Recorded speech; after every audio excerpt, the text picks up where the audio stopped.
del peronismo, del Partido Justicialista, y estaba Sergio Massa y estaban Vilma Ibarra. ¿Por qué los menciono a ellos dos? Bueno, porque es una de las comidillas del día de hoy, la foto que Alberto Fernández se saca transitando desde la Casa Rosada hacia el Centro Cultural Kirchner. Para quienes no conocen, son 4 o 5 cuadras de distancia a pie entre la Casa Rosada y el Centro Cultural Kirchner. Bueno, esas 4 o 5 cuadras a pie, Alberto Fernández las hizo acompañado, para que fuera fotografiado justamente, con Vilma Ibarra a la derecha, con Sergio Massa a la izquierda. O sea, a la derecha y a la izquierda en términos literales, ¿no? No en términos ideológicos. Bueno, cuestión que, ¿por qué se menciona este detalle de la foto y estas 5 cuadras? Bueno, porque es interpretado como una respuesta fotográfica a la carta de Cristina, donde se hace alusión a que, en pos del triunfo electoral, Unidad Ciudadana, su espacio político, el kirchnerismo, para decirlo en términos más amplios, se avino a realizar una coalición con quienes pidieron en público la prisión de nuestros compañeros, le hace Massa, que hizo ese pedido en público en su momento, cuando fungía de oposición de Cristina Fernández y también como socio tácito del macrismo, al comienzo del macrismo. Y después la alusión a alguien que hizo libros en contra nuestra, dijo Cristina, y bueno, todo el mundo recordó el libro que Vilma Ibarra hizo alusivo específicamente sobre Cristina, ¿no? Cristina contra Cristina, una cosa así. Bueno, la imagen de Alberto Fernández con ellos dos a los costados hace en algún punto a la comidilla política del día, porque parece ser una respuesta. De todas formas, cuando Fernández verbalizó su percepción de la carta, dijo que, bueno, fue una carta que a su modo de ver fortalece al gobierno. La agradeció y dijo, esto nos viene muy bien. Bueno, una cosa es lo que se dice, otra cosa es lo que la política es medio así, ¿no? Medio sinuoso. Hay que prestar atención a lo que se dice, pero hay que prestar también atención a los gestos. Y en definitiva, lo que a mí más me importa cuando analizo la política es a los hechos, a lo que se hace. Porque ni con palabras ni con gestos se resuelven los problemas de la mitad pobre de la Argentina. Eso está claro, ¿no? O sea, ni con palabras, ni escritas, ni orales se van a resolver los problemas del 50% pobre de la Argentina. Otro aspecto es, Dani, y no sé cómo lo venís viendo vos, las repercusiones con el tema de, ya no de la carta, sino de las consecuencias. Yo creo que hay personas que no entendieron la carta. Que puede tener esa carta. Bueno, se debe. O mejor dicho, hicieron una interpretación que a mi modo de ver no es la adecuada. Te escucho con atención. Creo que la respuesta del presidente a la carta, si alguien le dijo, o él pensó, que la respuesta a la carta era la caminata con 2 personas que estaban mencionadas elípticamente en la carta. Lo mencionamos acá, Vilma Ibarra y Massa. Creo que es un error. ¿Un error? Me parece que es... ¿De interpretación del presidente? La foto se hizo, la camioneta se hizo, se buscó. Si la respuesta... No es que cayeron ahí, no es que Vilma Ibarra y Massa quedaron al lado del presidente. No, claramente. Me parece que una respuesta no a la altura. La carta creo que es una carta para quedar en la historia, es una carta que hay que interpretarla como la continuidad del libro, sinceramente. Es una carta profunda, es una carta que interpela, es una carta... Mira, te voy a decir algo. A ver. Solamente por percepción, pero basado en 2 hechos de la realidad. La postura ayer de Elisa Carrió, avalando a alguien que fue históricamente un aliado en Comodoro Pi de Elisa Carrió, como Daniel Rafecas. Sí. Rafecas fue la persona que desestimó muchas denuncias contra Carrió por infundadas. Denuncias que impulsadas por... No sé. No soy bueno. Hombre gravitante en el sistema de decisión judicial durante el macrismo, muy mencionado por Elisa Carrió. Sí. Averigüen ustedes que son periodistas. Hay un hombre que extraña mucho a Eduardo Fabregat, por ejemplo. De Spinetta. No era Spinetta. No es Spinetta. Me indica que no es Spinetta. Hombre que increíblemente extraña mucho a Eduardo Fabregat. Y ese hombre impulsó denuncias contra Carrió que fueron desestimadas por Rafecas. Bien, por eso. Pero vuelvo a Casillero 1 Sí, para no dispersarme. Sí. La decisión ayer de Lilita Carrió de manifestarse públicamente En favor de Rafecas. en favor de Rafecas, Sí. que históricamente, insisto, fue como un aliado táctico. Sí. Básicamente ¿Vos porque cómo lo interpretás ese eso, apoyo? más los dichos. ¿Ustedes escucharon a Miguel Ángel Pichetto? Sí. Creo que Miguel Ángel Pichetto, por lo que yo escuché, yo ayer lo vi en YouTube. Sí. En YouTube. Sí. En serio, está en YouTube. Miguel Ángel Pichetto, por lo que yo escuché ayer en La Nación Más, como dice el camarada Marshall McLuhan, Sí. el medio es el mensaje. En La Sí. Nación Más es la persona que, para mí, Escuché la teoría esa, que es el que mejor interpretó la El que carta. entendió la carta, decís vos. yo escuché la teoría, no, la estás escuchando porque No, sí. no es que estoy diciendo una teoría de terceros. No, porque ayer sí. yo haciendo mi zapping Sí. en YouTube, porque yo hago mi zapping. Es el que mejor interpretó. Yo soy mi propio programador, Murano. Está ¿En muy serio? bien. Vos tenés Yo tu programo propio- mi propio programa, mi propio noticiero me Está armo muy bien, yo, está muy bien. en está muy YouTube. bien. No Puede te ser que rías. es el que mejor lo interpretó porque él No, considera... no digo mejor interpretó de una manera Sí. que dijo, es uno de los pocos que yo escuché que dijo, ojo con Cristina, ojo con lo que dice Cristina. Está siendo generosa, dijo. No, está diciendo algo. Eso fue antes de decir que Kicillof es prosoviético, ¿no? Está bien, ves, ya está. No, ¿viste? porque, está bien, ojo está con- bien. ¿Ves esa respuesta? En mi opinión, Pero perdón, diría Carlos Saúl Menem. es el mismo Pichetto del mismo las momento, águilas no cazan moscas. Pero perdón. Con todo respeto. Pichetto es la misma persona que No en lo la misma quiero noche... desvalorizar a usted, que es un analista político, Por un eso, periodista serio es el y mismo editor. Pichetto, el mismo Pichetto que en la misma noche dice, es muy interesante la carta de Cristina, Axel Kicillof es prosoviético. Es el mismo Pichetto en la misma noche, en la misma serie de respuestas. Está bien, está muy bien. No, por eso está lo que bien. digo, Bueno, Dani. dijo eso. Igual ya ¿Querés que sea más sofisticado? Sea más sofisticado, puedo hacerlo. Bueno, me gustaría, sí. Puedo hacerlo. Si podés, la verdad que me encantaría. Sí. ¿Querés que te refute tu argumento? A ver. Es probablemente, la entrevista no la vi completa, Sí. porque vi solamente ese fragmento que era el que me interesaba. Sí. ¿Ok?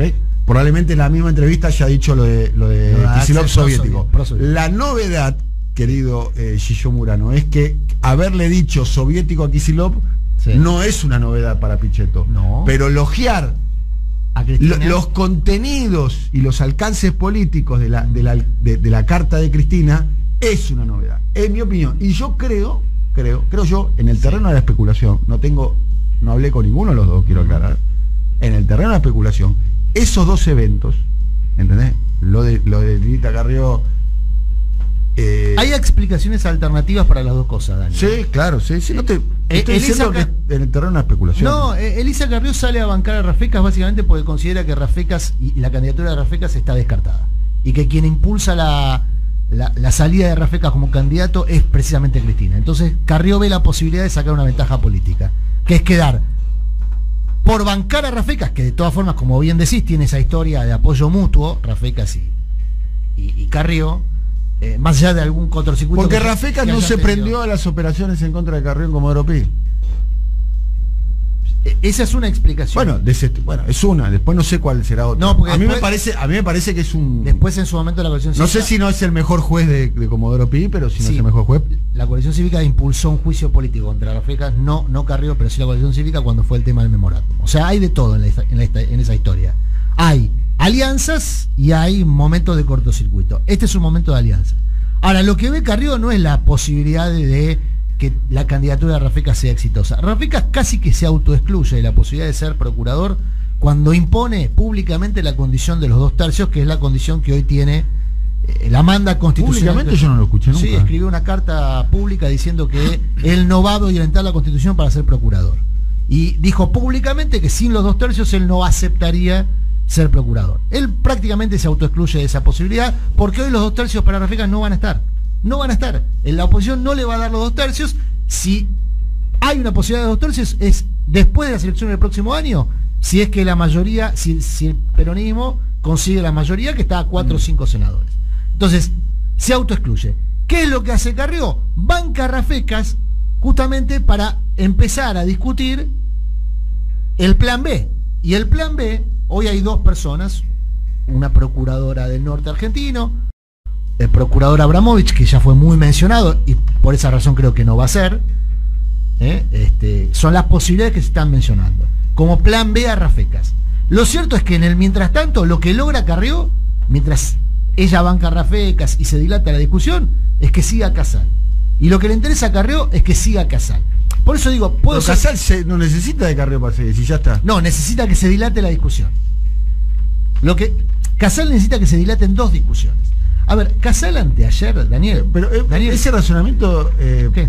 Digo, no sé, bueno, fíjate, habrás hablado con Carrió, digamos, pero ese razonamiento no entiendo. Carrió quiere que siga Casal, sí, y apoya al candidato. Apoya al candidato que no va a ser. Que no va a ser. Bueno, pero ¿qué es el senador candidato del oficialismo. ¿Qué senador tiene Carrió? Bueno, ¿Cuántos senadores tiene Carrió? Está bien, no tiene, está bien. No tiene ninguno. Bueno, pero, es un apoyo que no tiene ningún sentido político, más que el de postergar la discusión. Está claro que no tiene los senadores y demás, pero es un cambio que se produce. También es cierto que Carrió es una de las aliadas más importantes de la coalición. No es un cambio, es una figura muy tóxica para la política, que lo que busca en este caso es proteger a Casal, porque hace 2 días Casal envió pliegos de casi 40 fiscales. Ojo, por el copamiento de la justicia por parte de figuras muy tóxicas de la política argentina, como el propio Macri o como la propia Elisa Carrió, sigue en marcha. Mientras nosotros estamos charlando acá, hace 2 días Casal mandó 40 pliegos de fiscales para ocupar fiscalías. Entonces, cuanto más se postergue la presencia de Casal... Pero está postergado de hecho eso. Sí. Ya no se produjo ningún... ¿Qué cambio se produjo? No se produjo ningún cambio. Lo que se buscó esta semana en el Senado es empezar el proceso de destitución de Casal. ¿De qué manera? Discutiendo 2 proyectos de los propios senadores del Juntos por el Cambio en su momento, que acotaba los mandatos de los procuradores. Eso, con picardía, el oficialismo, no el oficialismo, el kirchnerismo, lo puso sobre la mesa. El oficialismo en el sentido más amplio, frente de todos, duda, no sabe qué hacer el gobierno con eso, si la corta el mandato a Casal, si no la corta. Mientras el gobierno duda, el kirchnerismo dice, che, avancemos con el tema de Casal porque están copando fiscalía. Mientras los medios del sistema acusan al kirchnerismo de querer copar la justicia, la oposición está copando la justicia. La oposición está copando la justicia, defienden a Bruglia, a Bertuzzi y Castelli y meten 40 fiscales. Con un procurador interino que se mantiene en el cargo, entre otras cosas, porque con picardía, ¿qué hace Carrió? Che, miren que Rafecas es un buen candidato. Discutamos ese pliego. No va a tener los 2 tercios nunca Rafecas. Y él mismo dijo que no va a ser si no tiene los 2 tercios. Entonces es una discusión absolutamente inútil la de Rafecas. Inútil en el sentido práctico, pero que empioja todo. Es viva Carrió porque hizo eso toda su vida, empioja el debate político. A eso se dedica. Y respecto a Pichetto, que es otro vivo, Pichetto es otro vivo. Es un elemento nuevo, no existía, siempre empioja, pero ahora aparentemente es un elemento nuevo. Ahora empioja con esto que es nuevo, pero empioja. ¿Empioja a quién le empioja? Empioja a la oposición, le empioja en todo caso. Oficialismo también. ¿En qué le empioja al oficialismo? Y porque la discusión sobre Rafecas la impone un sector del oficialismo, no es el candidato de todo el oficialismo, Rafecas, Daniel. No es el candidato de todo el Frente de Todos. Tiene los votos de todos. Sí, si tuviese los votos, sí.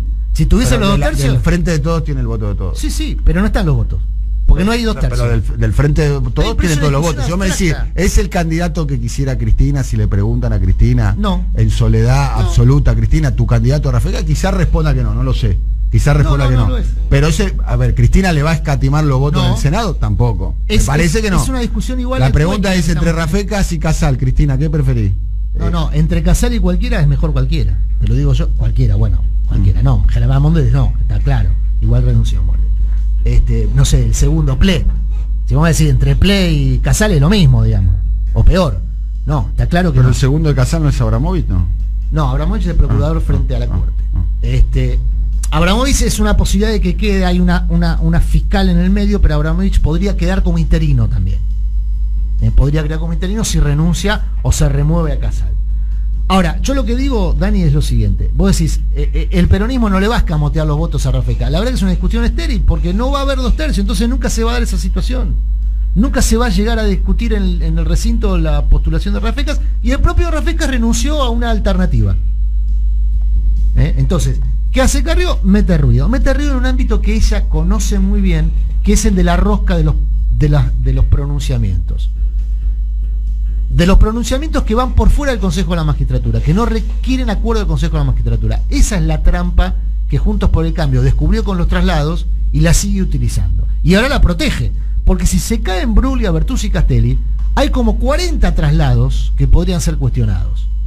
Y buena parte de esos traslados fueron impuestos por Carrió en su momento. Entonces Carrió, cuando se hace la loca, cuando finge demencia, lo que está haciendo es volviendo a la escena, consigue las entrevistas que necesita para mandar los mensajes que manda.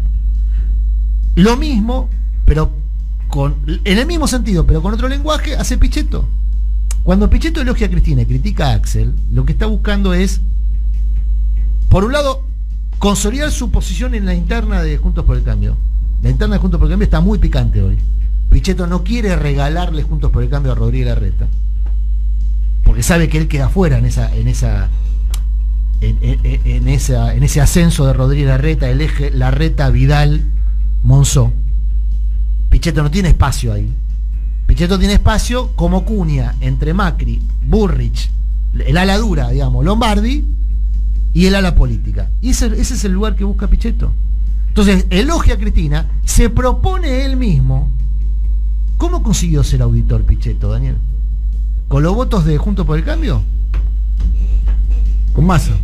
Bueno, entonces, se propone él mismo como el referente de la articulación del diálogo que propone Cristina. ¿Sabes la vidriera que significa eso? Para un tipo como Pichetto, que hace 15 minutos soñaba con ser presidente, no se bajó de ese sueño Pichetto, ¿eh? Pichetto no se baja de los sueños electivos que hasta acá se le vienen negando. Nunca tuvo gran performance electoral Pichetto, pero no se baja de ese sueño. ¿Qué busca? La vidriera de ser uno de los delegados de Juntos por el Cambio en el diálogo que propone Cristina, y que hay que ver si el gobierno... Ayer el gobierno decía, no hay ninguna mesa de diálogo para abrir, ya tenemos el Consejo Económico y Social, está el Parlamento. ¿Por qué Alberto Fernández hace la foto que vos marcás con Vilma y con Massa y al mismo tiempo niega la apertura de ninguna otra instancia de negociación que no sea el Consejo Económico y Social? Porque no quiere aparecer concediendo a una nueva instancia sin que sea idea del propio presidente. Es decir, está muy convulsionado y muy revuelto todo. Perdón, quizá me fui, digamos, en la sofisticación y todo es demasiado rosca, pero así está la cosa hoy. Hay mucha rosca, y en el mientras tanto vos tenés la mitad de la Argentina bajo la línea de pobreza. Que la rosca no te resuelve eso. La rosca te resuelve las posiciones de poder, pero no los problemas de la gente. Hablando de Néstor, ayer entonces en el acto de Néstor, Alberto Fernández hizo varias alusiones al gobierno de Néstor Kirchner, a su propia presencia en ese gobierno, y entre las alusiones, bueno, hubo una alusión, no en el acto, sino durante la jornada, a la situación de Néstor y los derechos humanos. Fue un presidente que se animó a hacer lo que las entrañas de la tierra reclamaban y lo que la política consideraba difícil de hacer. Y tuvo el coraje de hacerlo. Por eso, cuando uno revisa los logros de Néstor, son como infinitos. Hizo cosas que muchos creíamos imposibles de hacer, desde poner una Corte Suprema digna al frente del Poder Judicial, hasta terminar con la libertad de los genocidas, hasta trabajar por el derecho de los hijos cuyos padres desaparecieron, de abrazarse con Estela, con Tati, con Eve, con luchadoras eternas de los derechos humanos en las peores épocas de la Argentina. Bueno, entonces Alberto Fernández hacía esta alusión justamente a nuestra querida Eve, a Tati, a Estela, como referencias históricas de los derechos humanos que encontraron la puerta abierta del gobierno, de la Casa Rosada, después de tenerla cerrada durante muchos años, justamente con Néstor Kirchner. En otra alusión que también hizo Alberto en el acto de emplazamiento de la figura de Kirchner en el Centro Cultural, hizo una referencia a los hijos de la generación de Néstor que, bueno, son los que fueron recuperados para la política, los jóvenes que fueron recuperados para la política también después de un largo periodo de expulsión de la juventud de la política, ¿no? Sobre todo después de del tsunami neoliberal de los 90 y el principio de este siglo muy convulsionado, bueno, Néstor Kirchner recuperó para la política a una generación que se sentía ajena. Esa referencia hacía Alberto Fernández también ayer. Y yo hoy veo con orgullo que en mi gabinete lo tengo a Guado, lo tengo a Horacio, lo tengo a Juan, la tengo a Victoria, la tengo a Fernanda. Esos son los hijos de la generación de Néstor. Todos ellos abrazaron la política porque lo vieron a Néstor. Lo vio ahí al Cuervo, otro hijo de Néstor. Néstor fue capaz de devolverle a toda una generación de argentinos la idea de que la política tenía sentido y que la política era el camino y que convocó, si me permiten el término, a los más sufrientes, a los que perdieron a sus padres por la política. Y hoy yo tengo la alegría de hacerlo subir al poder a esa generación. Ya Cristina lo empezó, vamos a ser justos. Bueno, ahí estaba entonces el presidente Alberto Fernández en el acto de emplazamiento de la figura de Néstor Kirchner, del monumento que estaba en la sede de UNASUR, en Quito, en Ecuador, que fue removido por el actual presidente Lenín Moreno, enfrentado al expresidente Correa y alineado con el eje del Grupo de Lima, digamos, ese eje de derecha que arranca en el Comando Sur con sede en Miami, en Estados Unidos, se extiende por el Pacífico a través de Colombia, países de Centroamérica, y llega hasta Chile, más allá de los procesos de convulsión que existen hoy en Colombia, que existen en Perú, que existen en Chile. Bueno, todo eso conformó un eje, y se plegó a ese eje Lenín Moreno, que venía de ser vicepresidente de Correa, que llegó de la mano de Correa, pero cuando llegó traicionó, no a Correa, no en términos personales, que también lo hizo, sino en términos de ideas, ¿no? Y emprendió un camino opuesto al que había propuesto. Bueno, justamente en relación a ese tema, al tema de cumplir con las promesas de campaña, una alusión directa que hizo Alberto Fernández, porque sobrevuela en el ambiente político y sobre todo dentro de la coalición de gobierno, la idea de que, bueno, no se está siendo muy activo justamente en el cumplimiento de algunas promesas de campaña, sobre todo con lo que tiene que ver con tocar algunos resortes. Es cierto que en el medio, entre la campaña, la elección, el comienzo del gobierno y este momento, ocurrió una pandemia, ¿no? Y eso alteró los planes. Pero ayer el presidente hizo otro compromiso expreso a seguir, digamos, asociado o seguir ligado y cumplir las promesas de campaña. Así como digo que el destino existe, y no sé por qué tuve que ganar las elecciones un 27 de octubre, a veces pienso que sí pasó porque alguien escribe el destino y alguien quiso que un 27 de octubre yo gane las elecciones con Cristina y con todos ustedes. Y en todo caso lo que siento es que mi deber es venir a terminar con la tarea que empezó Néstor y que siguió Cristina. Y así lo voy a hacer. Y así lo vamos a hacer. Y cada una de las promesas que hicimos en campaña las voy a cumplir. Y vamos a poner de pie como Néstor me enseñó a poner de pie a la Argentina en el año 2003. Y créanme que cada vez que tengo que tomar una decisión, en algún lugar mío me pregunto, ¿y cómo haría Néstor? Y trato de encontrar la respuesta. Y lo único que le pido a la vida es que Néstor me acompañe siempre. Gracias, Néstor, de corazón. Gracias a todos. Bueno, un final emocionado entonces para el discurso, el único orador que tuvo el acto ayer de emplazamiento de la figura de Néstor. En uno de los actos, después hubo otro popular, pero en la Plaza de Mayo, ¿no? Ya a la tardecita, también una manifestación popular, artística, con un mural en la Plaza de Mayo. Estoy viendo que hay gente que protesta por eso. Che, ¿cómo está la gente? Protesta por cualquier cosa. Y por haber hecho un mural en la Plaza de Mayo. ¿Dónde lo hicieron? Buenos días, compañero. Buen día, ¿qué tal? ¿Cómo le ¿Dónde lo va, hicieron? Porque señor Fabregat? ¿Dónde hay paredes en la Plaza de Mayo? No, es un mural en el piso, señor. Ah, Es una intervención artística, que aparte, si uno ve la imagen, porque eso fue ideado como una pieza audiovisual también, entonces si uno ve la imagen desde el dron que toma el rostro de Néstor Kirchner, Qué complicado se ha vuelto todo. Antes con una pintada en una pared al lado del tren ya estaba. ya Ahora estaba. tenés que tener un dron, tenés que tener... pero quedó lindo el video. No, seguro que quedó muy lindo. El video que se difundió ayer, el que tuiteó la vicepresidenta.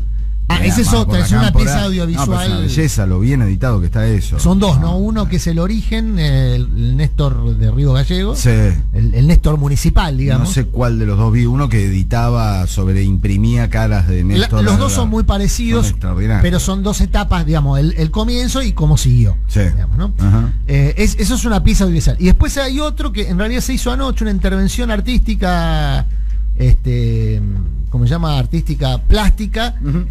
Con un componente audiovisual. La plástica fue este mural sobre el piso, digamos, con rodeado de luminarias, de velas y demás, y eso genera un efecto cuando se aleja el dron de la pieza audiovisual, cuando se aleja el dron, Ujú. genera un efecto de una especie de pintada rodeada de personas. Ajá. Es una cosa muy Bonita. muy atractiva. Ujú. Yo digo, lo decía tempranito, ¿no? La Plaza de Mayo es la plaza de la política en Argentina, Sí, para claro. bien y para mal. Sí. Todo lo bueno, y de lo hecho, malo que ocurrió. cuando murió Néstor, solo hay que recordar que fue un lento goteo hasta que se llenó la plaza Bien. sin convocatoria alguna. Simplemente la gente dijo, el lugar en el que hay que estar es la Plaza de Mayo, por algo es. Es decir, que la verdad que preocuparse por los canteros de la Plaza de Mayo a mí siempre me pareció una pelotudez. Sí, claro. Siempre.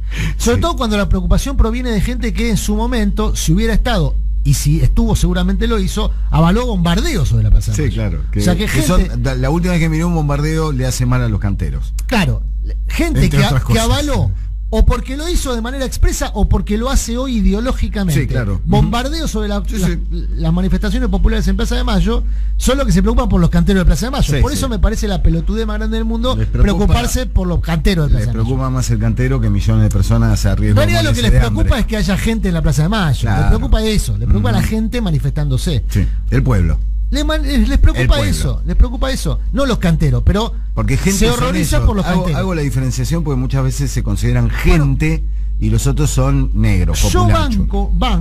banco, cuando el macrismo empezó a convocar manifestaciones públicas, Ujú. utilizando los mismos recorridos y los mismos lugares que las manifestaciones populares. Ujú.